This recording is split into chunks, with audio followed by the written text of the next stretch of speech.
No ar, Faixa Livre, rádio jornalismo de verdade, a informação de primeira qualidade, a interpretação e os comentários das notícias, entrevistas, o contraditório.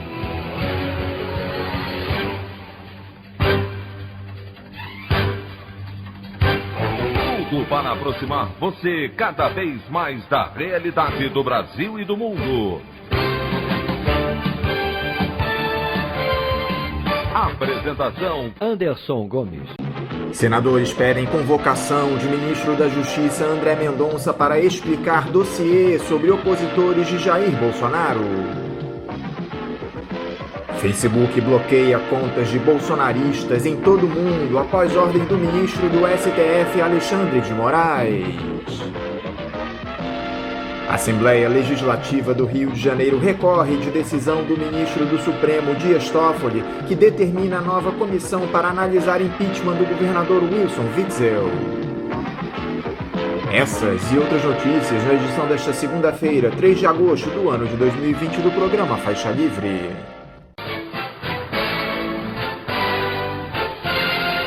O comentário de Anderson Gomes.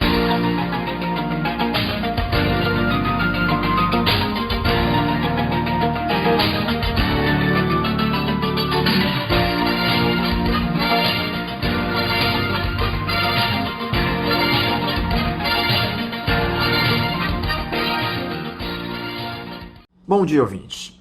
A direção da Petrobras segue em sua trajetória de destruição não só da nossa principal estatal, como também do Parque Industrial Nacional. A empresa anunciou recentemente o afretamento de 3 navios plataforma do tipo FPSO, que são unidades flutuantes de armazenamento e transferência, para o Campo de Búzios, no pré-sal da Bacia de Campos. Notícia que animou a construção naval brasileira, já que a execução dessas obras por aqui seria um alento para um setor tão afetado nos últimos tempos. Só que a esperança durou pouco. Na última sexta-feira, o presidente da empresa, Roberto Castelo Branco, e o diretor de exploração e produção, Carlos Alberto de Oliveira, em uma entrevista, disseram que seguirão a obrigatoriedade legal de cumprir apenas 25% do conteúdo local nacional, ou seja, 75% da construção das plataformas se dará no exterior, especialmente em países como China, Coreia do Sul e Singapura, onde os custos de produção são mais baixos por conta da precariedade da legislação trabalhista, que limita enormemente o direito dos profissionais. É mais uma das muitas iniciativas atentatórias de um governo que está preocupado em entregar nossa indústria, nossas estatais, ao capital estrangeiro. Mas eu gostaria também, no espaço editorial de hoje, ler um texto de autoria da jornalista Norma Cury, publicado na última semana no site do Observatório da Imprensa, que mostra bem a tragédia que o país atravessa atualmente. O título do artigo é "Brasil, mostra a sua cara". O Brasil dos 90 milhões em ação da época da ditadura virou coveiro de 90 mil mortos e não foi pra frente como cantava o hino. Hoje, quase não reconhecemos, como cantava Cazuza, a cara do lugar onde vivemos. Morremos sem entender o Brasil de hoje, a não ser recorrendo à cartola, quando notares estás à beira do abismo, e a Sérgio Ricardo, viu como o mundo inteiro ficou pequeno e em nossas mãos virou veneno. O desgoverno só pode ser lido ao contrário quando nega a verdade e afirma fake. Foi assim quando a extrema-direita negou o Holocausto e os incrédulos viram Hollywood na chegada do homem à Lua. Galileu também garantiu e por se move à Terra, e Sócrates preferiu Cicuta a ser condenado por suas ideias. Há 30 anos, o presidente Médici virou manchete do jornal declarando: abre aspas, vivemos em paz. É um ambiente de paz e trabalho que, infelizmente, tem sido deturpado por alguns órgãos de imprensa europeia que procuram dar a falsa impressão de que o governo brasileiro não respeita os direitos da pessoa humana. Fecha aspas. Rodamos e caímos na mesma armadilha. Podemos redigir um tratado sobre a bestialidade humana, outro sobre a vergonha. Não adianta tentar achar o culpado. Foi Ciro Gomes que não se aliou a Lula? Lula que repudiou Ciro? Fernando Haddad não aceitou ser vice de Ciro ou foi o contrário? Foi a sociedade remanescente da Marcha da Família com Deus pela Liberdade de 1964 com medo da esquerda? A esquerda errou? Acabou? Concordamos com Golbery, a esquerda só se une na prisão? Onde há saída? Enquanto isso, Bolsonaro sofre a maior derrota no Congresso pela aprovação do Fundeb, orçamento de 168 bilhões e meio de reais no ano passado, agora favorecendo 17 milhões de novos alunos. O governo planejava tirar recursos da nossa vergonhosa educação básica e média para suprir a reformulação do Bolsa Família. O Fundo Nacional de Desenvolvimento Básico era aquilo que o ministro da Educação, Abraham Weintraub, chamava de reduto comunista, enquanto dançava na chuva imitando Gene Kelly. Trocava letras como Cebolinha e odiava a expressão povos indígenas. Mas o que ouvimos de Bolsonaro logo depois da derrota, enquanto caminhava sem máscara e vendia cloroquina até para as emas do palácio, foi, abre aspas, o governo conseguiu mais uma vitória. A Câmara e o Executivo mostraram responsabilidade. Foi uma votação quase unânime. 7 votaram contra. Se votaram contra, tem seus motivos. Fecha aspas. Não sabemos as emas, mas até o casal de araras Canindé, Uai-Uai e Mura, que encantavam a orla da Lagoa Rodrigo de Freitas, no Rio, vão se mudar para Cascais, em Portugal, com seu dono Mário de Andrade Neto, Mário Maluco, depois que seu quiosque Point Palafita Kit fechou. Nós, que ficamos no meio da desconfiguração brasileira, cada vez que andamos mais, voltamos a 30 anos atrás. O governo já aplicou 30 investigações baseadas na Lei de Segurança Nacional, entulho autoritário utilizado pela ditadura militar para calar a boca de opressores. Desde junho de 2016, um projeto do então deputado Jair Bolsonaro pretende criminalizar elogio, pregação e apologia do comunismo. O governo também elaborou uma lista negra secreta com fotos e endereços de 579 servidores federais e estaduais críticos a Bolsonaro. São assinantes dos manifestos criados este ano, os 75%, propondo uma aliança popular antifascismo. Bolsonaro chamou quem se manifestou nas ruas contra ele de marginais, terroristas, querendo quebrar o Brasil, e deu poderes de inteligência à Secretaria de Operações Vinculadas que elaborou a lista.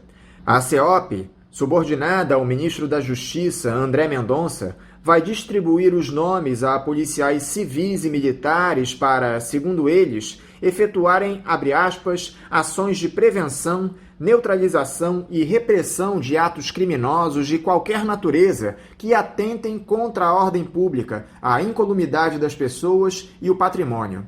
A ideia é cada vez mais armar a população. Já foram derrubadas 3 portarias que pretendiam exercer o rastreamento e controle de armas de contrabando a facções criminosas. A bancada da bala tenta acabar até com a ouvidoria da polícia em São Paulo. Nunca se matou tanto. Só em São Paulo, as mortes por policiais aumentaram 20% durante a pandemia. No Brasil, uma pessoa é morta a cada 8 horas, negros e pardos à frente. Bolsonaro só conversa com as emas desde que o assessor parlamentar do 01, Fabrício Queiroz, foi preso. E depois que as contas que propagavam notícias falsas de 17 bolsonaristas foram banidas do Twitter e Facebook por determinação do ministro Alexandre de Moraes. Mas o Brasil dele segue derretendo nossas conquistas. Na economia, a perspectiva de uma nova CPMF baila no ar e, se vingar o projeto de somar os tributos estaduais e municipais no IVA, Imposto de Valor Agregado, os impostos entre 29% e 35% serão os mais altos do mundo. Por enquanto, a unificação do PIS e COFINS já aumentaria a alíquota de 3,5% para 12%. Atingiria inclusive a comercialização dos livros. Livros são objetos pouco familiares aos bolsonaristas, que ocuparam as pastas de Direitos Humanos, Educação, o IFAM, Fundação Palmares. Estranhos para os que esvaziaram a cultura e a Lei Rouanet, um dos maiores mecanismos de incentivo à cultura do país, sem resolver os problemas de salários atrasados, riscos de incêndio e abandono, o governo quer transferir de São Paulo para Brasília, do maravilhoso abatedouro onde se instala a Cinemateca, e acabar de vez com a produção intelectual, leia-se comunistas, da casa de Rui Barbosa. 8 artistas, professores e produtores culturais resolveram disputar eleição no Cidadania Carioca, criando a bancada do livro, contra a da BBB, Bala, Bíblia e Boi. Na política, a toda hora uma nova delação apanha um político e já sobram poucos. São 19 milhões os brasileiros que desistiram até de procurar emprego, ou pela falta dele, ou pelo medo do contágio, na escolha entre fome e morte. Na maior desigualdade social brasileira, 35 milhões de casas permanecem sem redes de esgoto e quase 10 milhões não contam com abastecimento de água. Na onda do espírito da negação, que é a marca deste governo populista diante de 10 mil quilômetros quadrados de florestas destruídas ano passado e desmatamento aumentando em 28% em um ano, a ministra da Agricultura, Tereza Cristina, concede uma entrevista ao Valor afirmando, abre aspas, ninguém está aqui para descumprir a lei, muito pelo contrário, fecha aspas. Elogia o ministro das Boiadas, Ricardo Salles, e Bolsonaro diz que Salles fica, mesmo sabendo que, com ele, a Europa retirará subsídios da Amazônia e que países sérios nunca aceitarão o genocídio dos indígenas. O Covid-19 já atingiu 143 etnias, matou 542 e infectou 16.656 indígenas.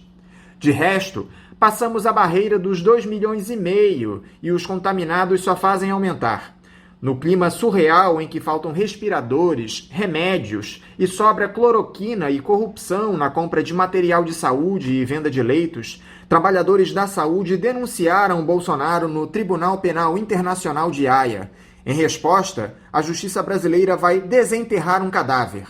É o ditador paraguaio Alfredo Stroessner, que se refugiou no Brasil em 1989 depois de inúmeras denúncias de crimes políticos e contra os direitos humanos. O general morreu no Brasil em 2006, aos 93 anos, e agora vai ser exumado para atender a um teste de paternidade de Henrique Alfredo Fleitas, que alega ser seu filho. No ano passado, no banheiro da mansão do general, também foram desenterrados 3 crânios e restos humanos, prováveis vítimas entre os 2.000 desaparecidos durante os 35 anos em que liderou a mais longa ditadura da América do Sul. O Brasil nunca atendeu aos pedidos de extradição. O general foi homenageado por Bolsonaro no ano passado durante a posse do novo diretor de Itaipu Binacional. Adianta pedir a cara do Brasil de volta? A opinião do Faixa Livre. Bandeirantes, 1360. Estamos apresentando Faixa Livre. Voltamos a apresentar Faixa Livre.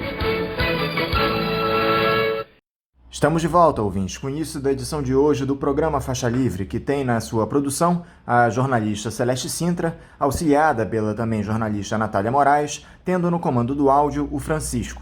Meu bom dia a todos. E meu bom dia também a você, que pode aqui participar nos enviando mensagens eletrônicas para o endereço ouvinte@programafaixalivre.com.br ou ainda registrando suas participações diretamente nas nossas redes sociais.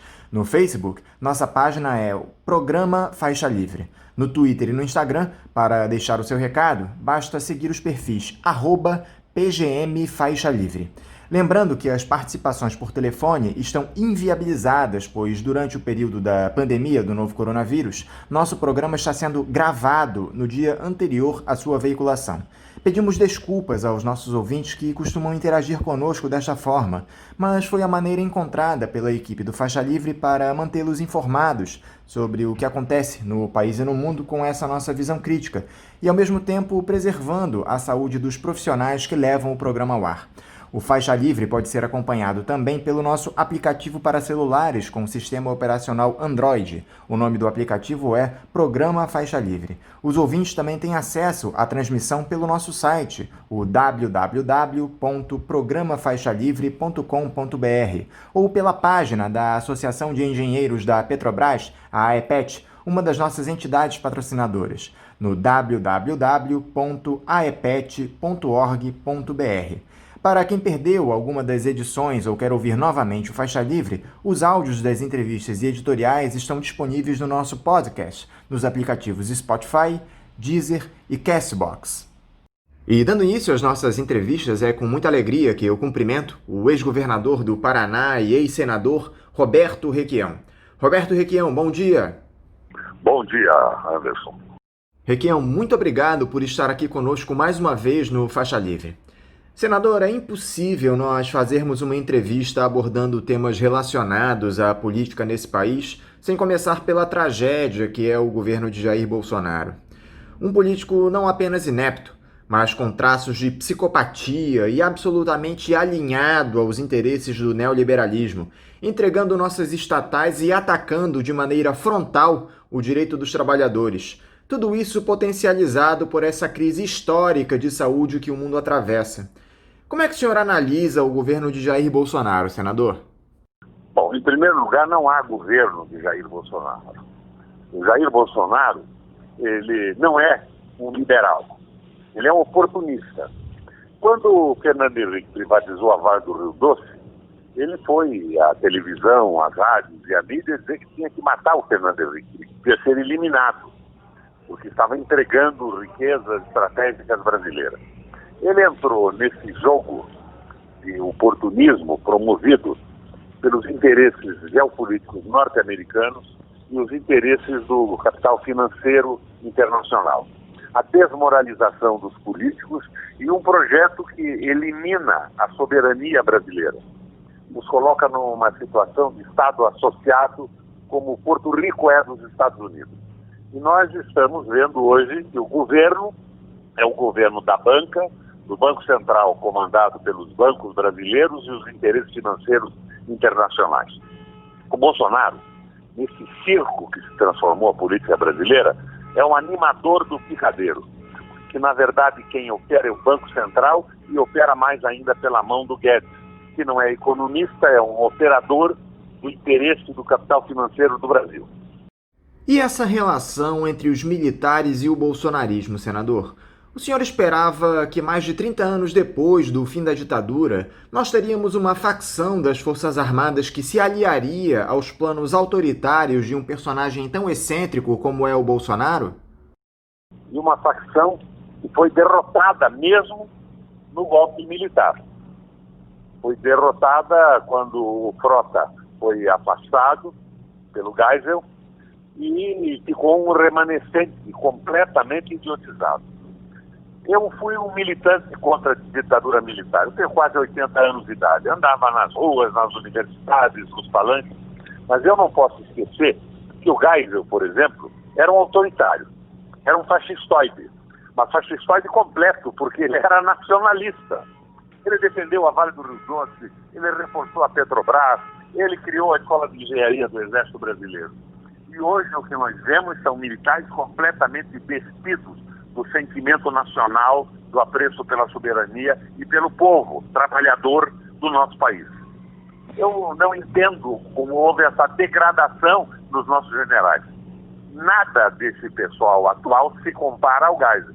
São generais com pijama, generais sem pijama, mas na verdade o que eles são é despidos de inteligência e de sentimento nacional. Agora, parece que o Legislativo começa a dar os primeiros passos para se articular contra os desmandos do bolsonarismo. O Centrão, que foi todo comprado pelo bom e velho toma lá da cá, promovidos por todos os governos que passaram pelo Palácio do Planalto nos últimos tempos, já está se desfazendo. O MDB e o Democratas anunciaram que deixaram o bloco em um movimento que indica apoio à candidatura de João Dória, do PSDB, lá em 2022, para suceder o presidente da República. O senhor crê que essa movimentação parlamentar possa reacender a possibilidade de impeachment de Jair Bolsonaro, senador? Eu acho que o que existe por parte das elites brasileiras, tão entreguistas quanto os generais que estão aderindo ao governo Bolsonaro, e os 6 mil militares que foram levados para ter 30% a mais de salário para dentro da estrutura da administração pública federal, o que marca esse pessoal todo é o horror ao Bolsonaro. Eles não gostam do Bolsonaro porque o Bolsonaro se veste mal, porque ele não sabe diferenciar um copo para colocar vinho tinto ou vinho branco. Mas eles todos, de Rodrigo Maia ao último centrista do Congresso Nacional, estão fechados com o entreguismo e com a política liberal do Guedes, operada pelo Banco Central e pelos interesses dos banqueiros. Então, na verdade, o Bolsonaro, nesse processo todo, foi um incidente, foi um efeito colateral. Eles apoiam o fim do Brasil, mas queriam um presidente mais elegante e mais bem vestido. Isso é absolutamente ridículo. Agora, como é que o senhor classifica esse absurdo que foi a notícia de que o Ministério da Justiça preparou uma lista com nomes e dados pessoais de servidores públicos e acadêmicos que se posicionaram publicamente contra o fascismo no país? Voltamos aos tempos de perseguições político-ideológicas, senador? Sem sombra de dúvida. E esse é o verso liberal, é o verso dos militares entreguistas e do Paulo Guedes. Não há dúvida alguma que nós estamos sendo dominados pelo capital financeiro, pelos interesses geopolíticos dos Estados Unidos. É um momento muito difícil, mas isso não vai prosperar, porque o Brasil, antes mesmo do Covid, que é um acelerador de crises, já estava com uma queda do PIB de 1,5% de janeiro a março. Então, o Covid veio para acelerar esse processo, como um acelerador de incêndio. E nós já estamos sentindo o que está acontecendo e vai acontecer no país. Aqui no Paraná, por exemplo, a coisa de 15, 20 dias, já tivemos caminhões frigoríficos de frango assaltados na estrada, perto de Curitiba, aqui na estrada de Ponta Grossa, para que o pessoal roubasse frango, se apropriasse para poder comer. É o desespero. Eu vejo que nós vamos, a cabo desse processo, ter uma situação parecida com aquela antes do Lula, antes do MST organizar, por exemplo, a população faminta e desesperada desse interiorzão do Brasil. Quando essa população desesperada assaltava armazéns, depósitos de comida, para poder alimentar as suas famílias. Então, o que eu estou tentando dizer a você, com todas as críticas que possam fazer o MST, ele organizou essa gente. E organizada essa gente transformou a violência em reivindicação, negociando com os poderes públicos. E, à medida que se resolvia parcialmente as reivindicações, acabava a violência no campo, o assalto a armazéns de cidades. E foi o que aconteceu também no período Lula. O Lula praticou no Brasil uma social-democracia tupiniquim, porque, na verdade, o PT se associou ao capital financeiro e foi fazendo acenos simbólicos, um pouco mais que simbólicos, às populações mais pobres, aos trabalhadores, ao proletariado e aos excluídos do país. Nós vamos voltar àquela situação anterior. Então, o que nós temos é que acertar para a necessidade de termos um projeto que resgate a soberania nacional. Por exemplo, um referendo revogatório devolvendo ao Estado brasileiro todas as empresas que foram vendidas sem autorização e sem entender os interesses do país. É como se estivessem comprando essas multinacionais mercadoria roubada. E mercadoria roubada tem que ser devolvida sem indenização, porque é evidente que essas compras por parte dos compradores não é de boa fé. E por parte das autoridades da administração pública brasileira, é evidente subordinação aos interesses do neoliberalismo, dos interesses do capital financeiro, fundamentalmente internacional, e aos interesses geopolíticos dos Estados Unidos. Então tem que devolver isso tudo.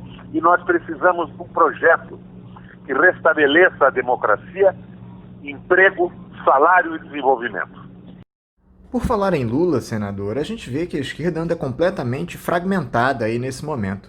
O senhor falou da necessidade da gente construir um programa de governo, um projeto de país. O senhor vê alguma possibilidade de a esquerda ser protagonista nessa situação? O senhor acredita que a esquerda possa se unificar para concorrer contra esse bolsonarismo que está colocado, esse conservadorismo que tomou conta do país? Olha, não é uma briga, é briga de bugio. Você sabe que a capela dos bugios, o coletivo de bugio é a capela. Quando eles brigam entre eles, ou entre capelas, eles jogam as suas fezes uns nos outros. O que eu vejo é isso.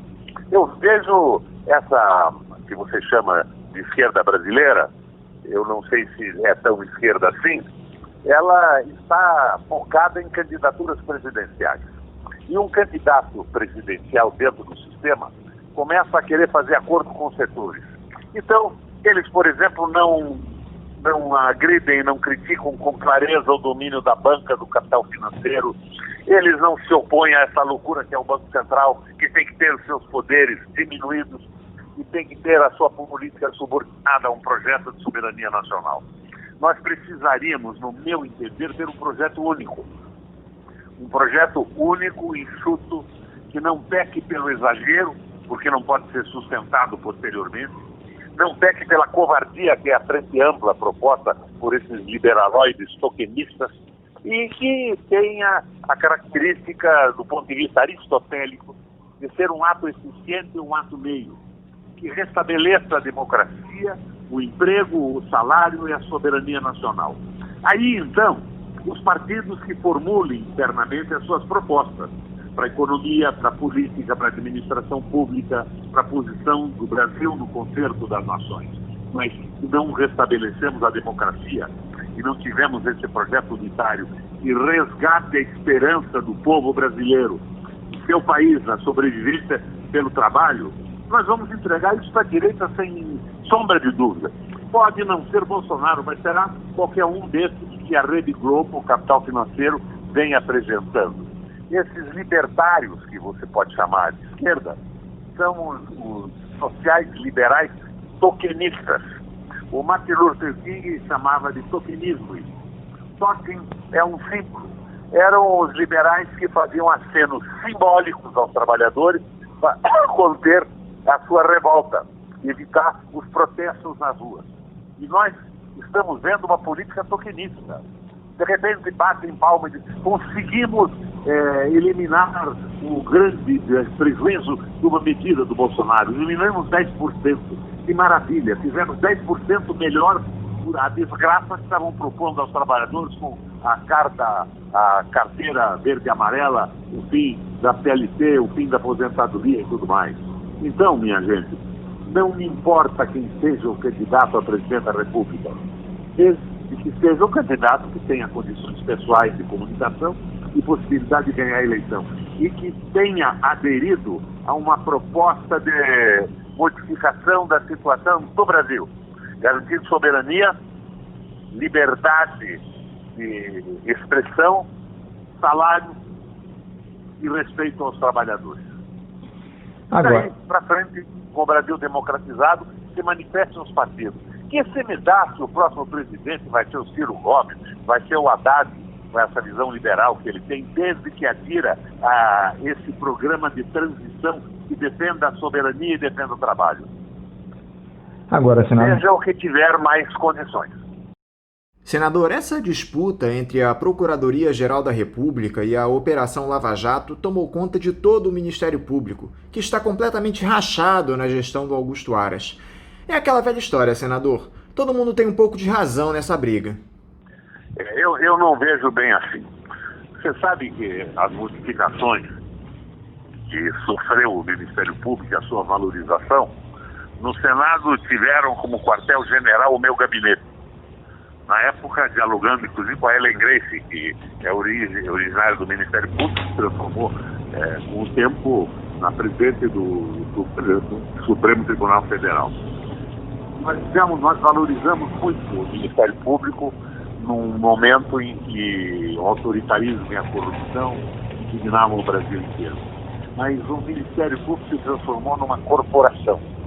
Ele vive hoje com um sentimento corporativo. O corporativismo, Anderson, não passa da manifestação coletiva do individualismo. Eles não estão pensando no Brasil, eles pensam nos seus salários, nas suas diárias e na sua valorização e importância conforme a sua visão ideológica. Uma parte deles, a parte avançada, passou pelas universidades americanas, sendo contaminada pelas teses absurdas e derrotadas no mundo inteiro já pela prática, porque não dão resultado positivo, do liberalismo econômico absoluto. Então, o Ministério Público, no momento em que começou aqui em Curitiba, estou falando de Curitiba com você, o Deltan, a Lava Jato, me empolgou, porque a corrupção política no Brasil tinha tomado dimensões fantásticas, né? A gente entendia que isso tinha que parar. Mas, de repente, corporativamente, ideologicamente, eles passaram a perseguir os políticos nacionalistas, os que pensavam no Brasil. E não estou dizendo a você que não havia crime, desvio e mau comportamento e malversão de recursos no Brasil. Mas eles deixaram a direita, os direitistas, os entreguistas de lado. E hoje estão tentando simular acusações contra o Fernando Henrique, contra A, contra B, ou C, esse pessoal da época ligado ao PSDB, quando todas as ações estão prescritas.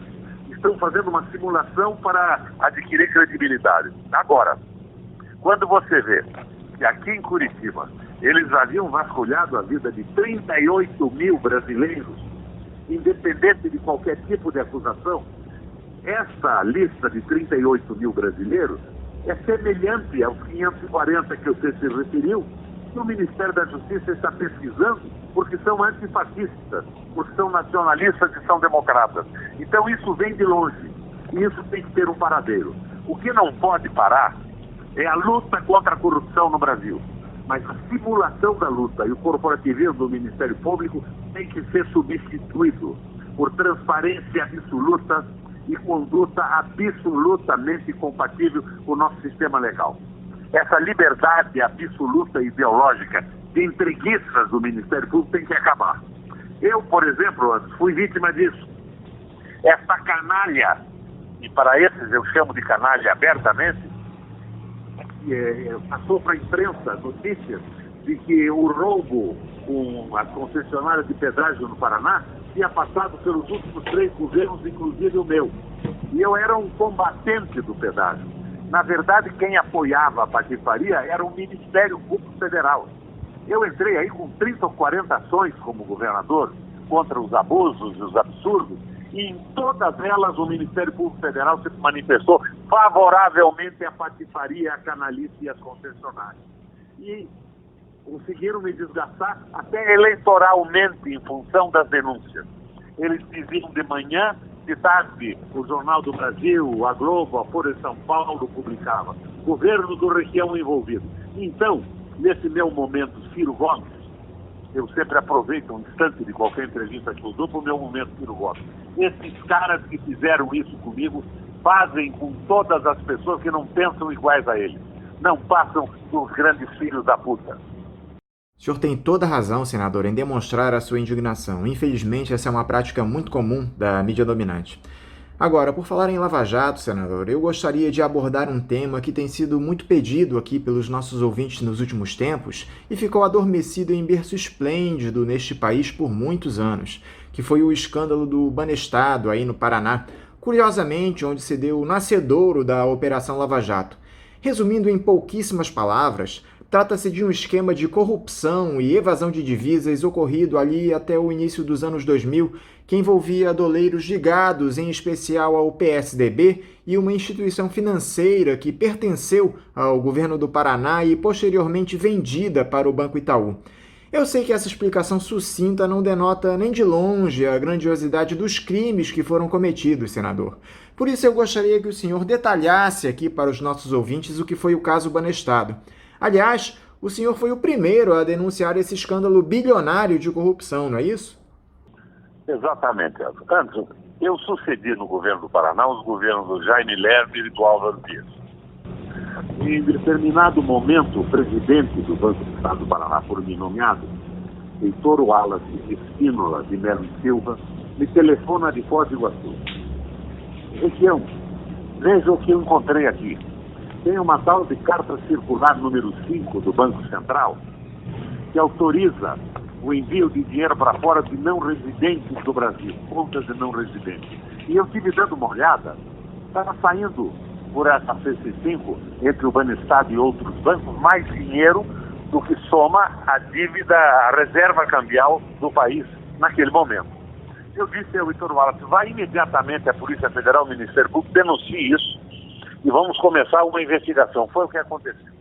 Em determinado momento, o delegado Castilho, que estava encarregado dessa investigação na Polícia Federal, nos Estados Unidos, descobre o seguinte: havia muita gente que tinha mandado o dinheiro por esse troço de forma insignificante, em próprio nome. Quem manda o dinheiro para fora em próprio nome sabe que não está resguardado numa investigação presente e futura. Mas outros mandavam dinheiro através de laranja. O dono da barraca de cachorro-quente da frente do banco era responsável por milhões de dólares enviados para fora. Mas quando esses dólares eram enviados através de um laranja, fosse o dono da barraca de cachorro-quente ou qualquer outro, você não sabia quem tinha mandado. Então o delegado Castilho, junto com o FBI, à época, e o Ministério Público de Nova York, procura o destino desses recursos, para quem tinham sido mandados. E, nesse momento, o Márcio Tomás Bastos, do governo federal, retira o Castilho de Nova York e não se interessa mais por isso. Monta uma CPI e os documentos, essa lista dos destinatários, nunca foi juntado à CPI. Ninguém sabe que fim ele levou. E o que nós queríamos é retomar isso hoje, porque esses crimes não prescrevem, porque o dinheiro até hoje não foi descoberto. Então não há prescrição desses tipos de crimes. Mas o que houve naquele momento foi uma espécie de frente ampla de todos os patifes do Brasil. Provavelmente, segundo conta a lenda urbana do Paraná, um advogado andava com essa lista achacando os emissários de recursos para fora e pedindo a cada um naquele momento R$500 mil, o que equivaleriam hoje, com a devida correção, a 5 milhões de cada um. E dizia que era para um fundo partidário. Eu acho que isso tudo tem que ser acompanhado. Mas isto traduz, Anderson, de forma clara, o que é a frente ampla. É uma frente ampla de interesses das elites, e era o dinheiro que ia embora, era superfaturamento de obra pública, crime organizado, tráfico de armas, tráfico de drogas, e o governo brasileiro, à época, se recusou a investigar. O juiz da causa era o Sérgio Moro, e ele nunca juntou esse documento nova-iorquino do destino do dinheiro ao processo. E quando o processo chegou no Supremo, o Supremo disse o seguinte: não há prova material, arquive-se. E a CPI, que foi relatada pelo mentor, da qual participavam o Rodrigo Maia, o Paz de Barros, o Antero Paz de Barros, que era o presidente, o Rodrigo Maia era vice-presidente, também nunca deu conhecimento ao colegiado desses documentos. E isso pode ser buscado hoje pelo Ministério Público Federal, pode ser buscado pelo Ministério da Justiça nos Estados Unidos. Essa lista existe, não há prescrição, mas essa frente ampla de patifes no Brasil, que abrange, sem a menor dúvida, pela inação, pela falta de iniciativa do Ministério Público Federal e das autoridades federais da área, hoje está mantida. Então o que nós estamos dizendo é o seguinte: a raiz da corrupção no Brasil está aí. E era mais do que a reserva cambial brasileira na época. Todo mundo oculta, uma parte da imprensa diz que é bobagem pesquisar isso, que já prescreveu, que está muito atrás. Não é assim. A patifaria começou aí. E o envolvimento ou a ausência, a displicência do Ministério Público está registrada também nesse capítulo. Onde estão os lavajatistas, os defensores da moralidade, quando fazem um acordo corporativo para defender a corrupção? Quem é ou quais são os responsáveis pelo acobertamento desse escândalo, senador? E a que interesses atende esse pessoal que não quis investigar essa verdadeira quadrilha? Veja bem, foi a Frente Ampla, a primeira vez que se organizou a Frente Ampla. Os partidos utilizaram o conhecimento para levantar caixa de campanha, o Caixa 2. Não tenho dúvida alguma disso. E, na verdade, esse pessoal pensava o seguinte: não vale a pena prender aí 10, ou 15, ou 20, ou 300 pilantras. Nós queremos o poder. E no poder, na manutenção do poder, nós vamos mudar o Brasil. Mas essa visão de frente ampla contaminou o governo. O governo do Lula, que teve coisas extraordinariamente positivas, e eu não preciso dizer a minha opinião sobre isso, que ela é pública. Eu defendi a Dilma como pude na tentativa de impeachment, embora eu fosse oposição ao seu governo e à sua política econômica. Claramente era a única oposição do Senado. Mas eu, de certa forma, me destaquei contra o impeachment. O que acho é que eles achavam que, chegando ao poder, iam resolver isso. E fizeram esse acordão. Isso chama-se frente ampla. Essa frente ampla que o Fernando Henrique diz: não, temos que ser mais tolerantes com o Bolsonaro. Isso é risível, é horrível. E ontem o Lula declarou que nos documentos da Odebrecht originais que estão na Suíça e que foram utilizados para incriminar muita gente no Brasil, e cá entre nós muita gente incriminada adequadamente, esse é o mérito do processo, consta o nome do Fernando Henrique Cardoso e não o dele. Não o dele, Lula. Então, nós precisamos passar limpo essas coisas. Mas o que existe atrás disso tudo é essa visão entreguista da liquidação do Brasil como potência soberana e a sua subordinação como Estado associado aos interesses norte-americanos, como é Porto Rico. E veja bem, eu não sou um opositor dos Estados Unidos, eu sou fascinado pela história americana, a história da liberdade, as movimentações populares, acompanho com muito interesse, inclusive do ponto de vista dialético. Eu digo a você que vejo nos Estados Unidos a quinta unidade dialética, a negação da negação. Dentro dos Estados Unidos se forja a crítica pesada ao liberalismo americano que está destruindo o povo. O próprio ex-vice-presidente dos Estados Unidos, Jimmy Carter, manda uma carta outro dia ao Donald Trump, esse presidente que deve ser parente do Pato Donald, de tanta bobagem que faz e diz, e assegura o seguinte: nos últimos 30 anos, nas últimas 3 décadas, os Estados Unidos investiu 300 trilhões de dólares nas Forças Armadas. Esqueceu a organização da sociedade interna, esqueceu a utilização de tecnologia mais avançada na sua indústria, esqueceu a saúde pública da população americana e hoje está pagando o preço disso. Investiu derrubando presidentes de países com um afã doido de conquistar as fontes de geração de energia do mundo inteiro, do petróleo, da energia elétrica, e desta forma derrubando governos, deixando povos inteiros na miséria, provocando êxodos absolutamente incríveis.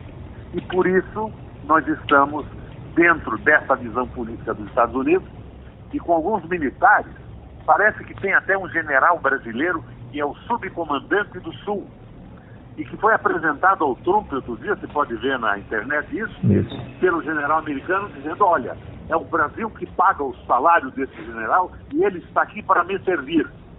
Veja bem, general brasileiro servindo o general americano. Faz o quê esse general brasileiro? Serve o café? Faz a limpeza do escritório?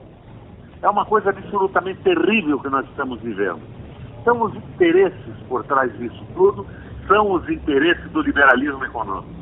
E eu aqui me formo em paridade com o Papa Francisco.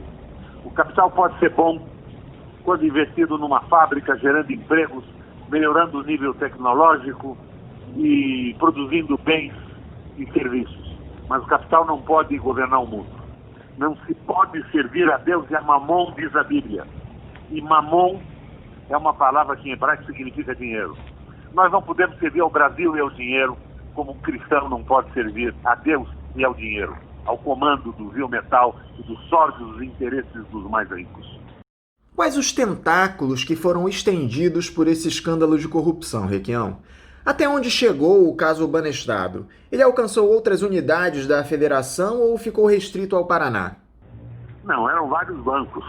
vários bancos autorizados pela Carta Circular número 5 a operarem a transferência de dinheiro. Banco Araucária, no Paraná, eu não lembro o nome dos bancos, eu denunciei o escândalo a partir do Banestado, mas foram vários bancos e o valor foi mais, eu insisto, do que a reserva cambial brasileira. Patifaria completa que foi resolvida como os libertários, os liberais, que se dizem de esquerda, querem resolver o problema da frente ampla hoje no Brasil. Agora, senador... Eles são, na verdade, como dizia o velho Martin Luther King nos Estados Unidos, tokenistas, né? Eles querem algumas vantagens simbólicas para a população para conter a revolta e, ao mesmo tempo, defender, como defendem todos esses parlamentares, tanto os ideológicos de direita como os idiotas que se elegeram nessa onda de criminalizar os políticos de maneira absoluta, provocada pelos interesses americanos, pelas redes de televisão e de comunicação. Eles querem, na verdade, manter o liberalismo. Eles se opõem ao vestuário do Bolsonaro, mas eles apoiam o Guedes e os crimes contra o trabalhador brasileiro. Roberto Requião, muito obrigado por novamente conversar conosco aqui no Faixa Livre depois de tanto tempo. Eu desejo a você uma ótima semana de trabalho e um forte abraço. Um abraço a você. E vamos à luta, companheiros. Temos que esclarecer o que acontece e mobilizar a nossa gente para que ela entenda o que acontece e reaja contra o que está acontecendo. Um abração aqui de Curitiba a vocês todos, ao Anderson e aos ouvintes da Faixa Livre. Conversamos aqui com o ex-governador do Paraná e ex-senador Roberto Requião. E agora eu aproveito para já cumprimentar o presidente do Sindicato dos Professores do município do Rio de Janeiro e região, o Simpro-Rio, Oswaldo Teles. Oswaldo Teles, bom dia. Bom dia, Anderson. Bom dia a todos e todas. Oswaldo, eu quero te agradecer por novamente conversar conosco aqui no Faixa Livre sobre um tema tão importante. À esteira daquela decisão absurda da Prefeitura do Rio de Janeiro, atendendo aos interesses dos empresários da educação no município de retomar as aulas presenciais no ensino privado a partir de hoje, vocês do Simpro-Rio realizaram uma assembleia virtual no último sábado para discutir qual seria o posicionamento da categoria. O sindicato já havia afirmado ser contrário ao retorno das aulas presenciais por conta dos riscos que ainda estão colocados com a pandemia de Covid-19. O que os professores decidiram nessa assembleia, Oswaldo? A assembleia de sábado ela ocorreu de uma presença massiva dos professores e professoras, igualzinho a outra assembleia dia 4, e a decisão foi a mesma, manutenção da greve. Estaremos em greve caso a prefeitura e qualquer governo queira abrir as escolas sem nenhuma chancela científica e continuaremos em aulas no ensino remoto. Não estaremos indo para as escolas para as aulas presencial. Essa foi a decisão da Assembleia. E convocamos uma outra Assembleia para o dia 15 de agosto. Então, daqui a 2 sábados, teremos outra Assembleia. Já há alguma iniciativa perante a Justiça que o sindicato tomou para garantir que não haja o retorno dos professores e alunos para a sala de aula neste momento, Oswaldo? O sindicato está em greve. Quando a gente faz greve, essa já é uma atitude política que, evidentemente, pode acontecer de ir para a Justiça caso o patronal ou alguém considere a greve abusiva ou ilegal. Então isso já é uma ação política. E as outras ações jurídicas, nós também estamos trabalhando com várias hipóteses e que no momento exato o sindicato vai apresentar, como foi falado ontem na Assembleia. Então vamos estar sempre presentes na questão política, com a questão da greve, e também vamos atuar juridicamente, tanto com o Ministério Público, como com a Defensoria Pública ou o Ministério Público do Trabalho. Estamos atentos, mas nesse momento estamos ainda buscando o caminho do entendimento, da serenidade. Mas se não tiver, o sindicato também está preparado para fazer essas ações judiciais. Agora, qual é a principal queixa dos profissionais da rede privada, Oswaldo, nessa volta às aulas precoce, como desejam os empresários do setor, com a anuência da Prefeitura do Rio? Qual é o principal temor dos professores? O principal temor é o medo de acontecer, de os professores ficarem doentes, contraírem o vírus, contaminar nossos colegas, os alunos e toda a comunidade escolar. A questão principal é esta, é o temor disso. A pressão dos empresários, né, para o retorno tem que ser combatida politicamente, né? Ninguém é obrigado a colocar em risco a sua vida e colocar em risco a vida dos outros e dos seus familiares ao ir trabalhar numa situação que não há segurança. Não tem condições de nenhuma escola conseguir dar tranquilidade e segurança neste momento na comunidade escolar. E os pais dos alunos, Oswaldo, como reagiram a essa decisão de retorno aos trabalhos presenciais no ensino privado? Vocês têm recebido muitos retornos dos responsáveis desses estudantes? É uma situação muito difícil, né? A maior parte dos responsáveis não vão levar os filhos para a escola, porque, evidentemente, como você perguntou anteriormente, há um medo muito grande de toda a sociedade. Ainda mais quando se trata de crianças e adolescentes, né? Vocês são responsáveis por isso. Então é muito difícil. Então a maior parte das escolas que estão fazendo pesquisa com os pais, a maioria não querem voltar. Agora há uma realidade que alguns pais precisam trabalhar e não tem com quem deixar os filhos. Essa é uma discussão que temos que fazer também, é uma realidade.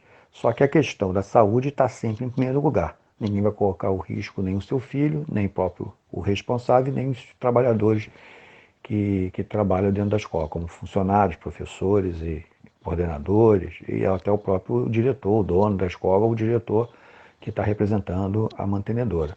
Então é uma situação muito difícil. Então essa realidade nós temos que encarar com muita clareza, com muita tranquilidade e tentar encontrar as soluções, mas com base científica e não com base política ou econômica. Você vê condições das escolas da rede privada oferecerem segurança tanto para os estudantes como para os profissionais nesse retorno precoce às atividades em sala de aula, Oswaldo? Risco vai ocorrer sempre. Nenhuma escola tem condições de dar segurança nesse momento, nem os governos, nem as escolas, e ninguém, né? A questão que temos que debater e discutir é que as escolas elas vão ter sérios problemas civil e criminal caso queiram abrir desta maneira, porque o prefeito coloca como voluntário, passa toda a responsabilidade para os donos de escolas. E isso o sindicato já alertou os donos de escolas através de um comunicado e que nós vamos agir juridicamente caso aconteça qualquer coisa referente a contágio, doença e até morte de trabalhadores, professores e professoras. Então, a responsabilidade é do gestor que está abrindo a escola nesse momento, porque a prefeitura ela apenas disse sujeito à escolha facultativa do dono da escola e quer também impor isso ao professor. Por isso que nós decretamos a greve, porque o professor não pode trabalhar nessas condições. A grande questão, Oswaldo, é que não há risco apenas para os alunos e professores. Os mais jovens acabam sendo vetores de contaminação dos seus familiares. As pessoas idosas são aquelas que normalmente correm mais riscos com a Covid-19. O risco é para todo mundo. Quanto mais pessoas você coloca na sociedade fora da quarentena, mais risco tem de todos se contaminarem. Infelizmente, a flexibilização do isolamento social, patrocinado por esses governos, aqui no Rio pelo prefeito, dificulta, né, o trabalho dos médicos e dificulta a nossa retomada a condições melhores de trabalho. Então não pode abrir uma sociedade do jeito que está abrindo aqui. Nós temos mais de 1.000 mortos todo dia no Brasil, nível de contágio altíssimo, né, e banalizaram isso. Então está todo mundo sendo colocado como se fosse gado, bota na rua, vamos trabalhar, e vamos ver o bicho que vai dar lá na frente. Essa é a questão principal. Então isso é que nós temos que frear. Por isso que o sindicato está tomando essa posição e a categoria referendou na questão da greve. Não dá para retornar ao trabalho sem um mínimo de segurança e condições para que possamos fazer o trabalho como devemos fazer, e não como querem que nós façamos nesse momento, sem condições nenhuma. Qual você acha que será o momento certo de volta às aulas presenciais, Oswaldo? O Simpro-Rio já dialogou a esse respeito? O certo é quando a ciência, através de seus princípios, que está se colocando no mundo inteiro, ela disser que tem condições de voltar. Não sou eu, não é o sindicato patronal, não é o prefeito, não é o governador, nem o presidente. Quem tem que dar a condição de dizer, é esse o momento, é a ciência. São institutos que estão estudando, como a Fiocruz, a UFRJ, cada região. Então, tem uma questão de testagem. Aqui no Brasil não se faz testagem, a gente não sabe como é que está o nível de contágio. Por isso que está desenfreada dessa maneira. Então, o momento tem que ser baseado na questão científica. Quando a ciência disser há condições razoavelmente seguras de voltar, é a hora que nós temos que voltar. Oswaldo Telles, muito obrigado por conversar mais uma vez conosco aqui no Faixa Livre. Eu te desejo um bom dia de trabalho e um grande abraço. Todos, obrigado mais uma vez pelo convite. E hoje nós estamos, nesse momento, em greve. Então, avisar a todos os professores e professoras, tiver pressão para voltar, entre em contato com o seu sindicato. Nós estamos o tempo inteiro atendendo e denunciando as instituições que queiram voltar sem condições de voltar. Então, é isso que eu queria dar esse recado final. Um bom dia a todos e todas. Um grande abraço.